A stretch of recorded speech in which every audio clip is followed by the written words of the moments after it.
Here's how to download the latest version of Notepad++ safely from the official source. Open your browser and go to notepad-++.org. This is the only official website. Never download Notepad++ from third-party sites, since fake installers mimicking popular free software are common and often contain malware.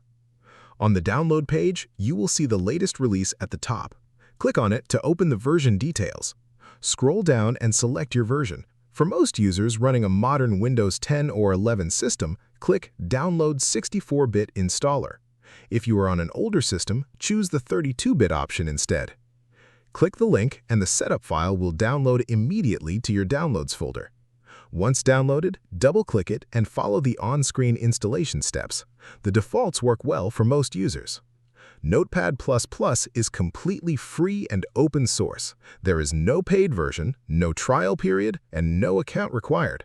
If any website asks you to pay for Notepad++ or sign up for anything before downloading, you are on the wrong site. If this helps you out, hit that subscribe button for more straight-to-the-point tutorials on step-by-click.